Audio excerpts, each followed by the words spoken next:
ಮಾಡಿದ್ದುಣ್ಣೋ ಮಹಾರಾಯ ಅನ್ನೋ ಹಾಗೆ ಕನ್ನಡಿಗರ ಕೆಂಗಣ್ಣಿಗೆ ಗುರಿಯಾಗಿದ್ದ ಕೋರಮಂಗಲದ ಹೋಟೆಲ್ಗೆ ಬೀಗ ಬಿದ್ದಿದೆ.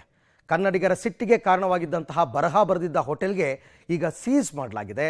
ಸೊ ಮುಂದೇನು ಅಂತಕ್ಕಂಥ ಪ್ರಶ್ನೆ ನೋಡಿ. ಕನ್ನಡಿಗರ ಬಗ್ಗೆ ಅವಹೇಳನಕಾರಿ ಬರಹ, ಡಿಸ್ಪ್ಲೇ ಹಾಕಿದ ಹೋಟೆಲ್ ಸೀಸ್. ಕನ್ನಡಿಗರ ಕೆಂಗಣ್ಣಿಗೆ ಗುರಿಯಾಗಿದ್ದ ಮ್ಯಾನೇಜರ್ ಬಂಧನ. ಕನ್ನಡಿಗರನ್ನ ಕೆರಳಿಸಿ ಉಳಿದವರುಂಟೆ ಎಂಬಂತೆ ಕನ್ನಡಿಗರ ಬಗ್ಗೆ ಹೋಟೆಲ್ ಡಿಸ್ಪ್ಲೇಯಲ್ಲಿ ಅವಹೇಳನಕಾರಿ ಪದ ಬಳಕೆ ಮಾಡಿದ ಕೋರಮಂಗಲದ ಜಿಎಸ್ ಸ್ಯೂಟ್ ಹೋಟೆಲ್ ಅನ್ನ ಪೊಲೀಸರು ಸೀಸ್ ಮಾಡಿ ಬೀಗ ಹಾಕಿದ್ದಾರೆ. ಹೋಟೆಲ್ನಲ್ಲಿ ವಾಸವಾಗಿದ್ದ ಗ್ರಾಹಕರಿಗೆ ರಾತ್ರೋರಾತ್ರಿ ರೂಮ್ಗಳನ್ನ ಖಾಲಿ ಮಾಡಿಸಿ ಹೋಟೆಲ್ ಮುಂದೆ ಬ್ಯಾರಿಕೇಡ್ ಹಾಕಿ ಕ್ಲೋಸ್ ಮಾಡಲಾಗಿದೆ. ಕನ್ನಡಿಗರ ತೀವ್ರ ಆಕ್ರೋಶದ ಬೆನ್ನಲ್ಲೇ ಹೋಟೆಲ್ ಬಂದ್ ಮಾಡಲಾಗಿದೆ. ಈ ಘಟನೆಯನ್ನ ಖಂಡಿಸಿ ಕನ್ನಡ ಪರ ಸಂಘಟನೆಗಳು ವಿರೋಧವನ್ನು ವ್ಯಕ್ತಪಡಿಸಿದ್ದಕ್ಕೆ ಹೋಟೆಲ್ ಮ್ಯಾನೇಜರ್ ಸರ್ಫರಾಜ್ ಹಾಗೂ ಮಾಲೀಕ ಜಮ್ಸದ್ ವಿರುದ್ಧ ಕನ್ನಡಿಗರ ಭಾವನೆಗೆ ಧಕ್ಕೆ, ಸಮಾಜದಲ್ಲಿ ಅಶಾಂತಿ ಮೂಡಿಸುವ ಪ್ರಯತ್ನ ಮಾಡುವ ಆರೋಪದ ಮೇರೆಗೆ ಮಡಿವಾಳ ಪೊಲೀಸ್ ಠಾಣೆಯಲ್ಲಿ ಸುಮೋಟೋ ಕೇಸ್ ದಾಖಲಿಸಿಕೊಳ್ಳಲಾಗಿದೆ. ಸದ್ಯ ಹೋಟೆಲ್ನ ಮ್ಯಾನೇಜರ್ ಸರ್ಫರಾಜ್ನನ್ನ ಬಂಧಿಸಲಾಗಿದೆ. ಕೇರಳದಲ್ಲಿರುವ ಹೋಟೆಲ್ ಮಾಲೀಕ ಜಮ್ಸದ್ಗೆ ನೋಟಿಸ್ ಕೊಟ್ಟು ವಿಚಾರಣೆಗೆ ಬರಲಿಕ್ಕೆ ಸೂಚನೆ ಕೊಟ್ಟಿದ್ದಾರೆ.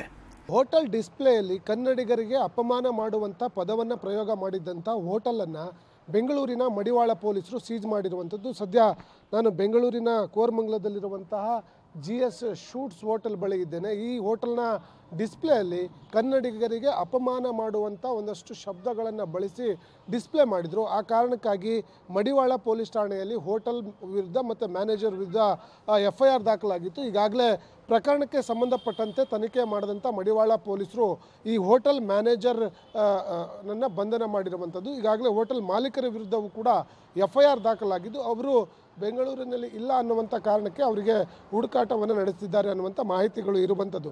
ಅದನ್ನು ಹೊರತುಪಡಿಸಿ ಈಗಾಗಲೇ FIR ಆಗಿರುವಂಥ ಕಾರಣಕ್ಕಾಗಿ ಈ ಹೋಟೆಲ್ನಲ್ಲಿದ್ದಂಥ ಎಲ್ಲ ಗ್ರಾಹಕರನ್ನು ಕೂಡ ತೆರವುಗೊಳಿಸಿ ಆ ಹೋಟೆಲನ್ನು ಬೀಗ ಹಾಕಿರುವಂಥದ್ದನ್ನು ನಾನು ನಿಮಗೆ ವಿಜುವಲ್ಸ್ಗಳಲ್ಲಿ ತೋರಿಸ್ತಾ ಇದ್ದೀನಿ. ಇದೇ ಹೋಟೆಲಲ್ಲಿ ನಿನ್ನೆ ಕನ್ನಡಿಗರ ಬಗ್ಗೆ ಅಪಹಾಸ್ಯ ಮಾಡುವಂಥ ಮತ್ತು ಅವರಿಗೆ ಕೆಣಕುವಂತಹ ಪದಗಳನ್ನು ಬಳಕೆ ಮಾಡಿ ಆಕ್ರೋಶವನ್ನು ವ್ಯಕ್ತಪಡಿಸಿದರು. ಆ ಕಾರಣಕ್ಕಾಗಿ ಈ ಒಂದು ಹೋಟೆಲ್ನ ಆಡಳಿತ ಮಂಡಳಿಯ ವಿರುದ್ಧ ಕನ್ನಡ ಪರ ಸಂಘಟನೆಗಳು ಸಾಕಷ್ಟು ಆಕ್ರೋಶ ವ್ಯಕ್ತಪಡಿಸಿದರು.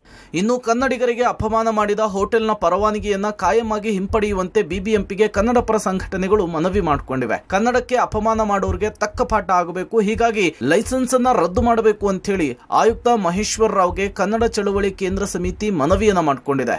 ಇಂಥ ಒಂದು ಸಂತತಿಯವರು ಯಾವುದೇ ಕಾರಣಕ್ಕೂ ಕೂಡ ಕನ್ನಡ ನಾಡಿನಲ್ಲಿ ಅವ್ರು ಉದ್ದಿಮೆ ಮಾಡೋದಕ್ಕಾಗ್ಲಿ ಇಲ್ಲ ಬದುಕೋದಕ್ಕಾಗ್ಲಿ ಯೋಗ್ಯತೆ ಇಲ್ಲ. ಇಂಥವ್ರ ಮೇಲೆ ಕ್ರಮ ತೆಗೆದುಕೊಳ್ಳಲೇಬೇಕು ಅಂತ ಹೇಳಿ ಕನ್ನಡ ಚಳವಳಿ ಕೇಂದ್ರ ಸಮಿತಿ ವತಿಯಿಂದ ಬೃಹತ್ ಬೆಂಗಳೂರು ಮಹಾನಗರ ಪಾಲಿಕೆ ಮುಖ್ಯ ಆಯುಕ್ತರನ್ನ ಮತ್ತು ಆಡಳಿತಾಧಿಕಾರಿ ಅವರನ್ನ ಭೇಟಿ ಮಾಡಿ ಹೋಟೆಲ್ನ ಏನ್ ಪರವಾನಗಿ ಇದೆ ಕಾಯಮಾಗಿ ರದ್ದು ಮಾಡಬೇಕು ಅಂತ ಹೇಳಿ ಮನವಿ ಮಾಡಿದ್ವಿ.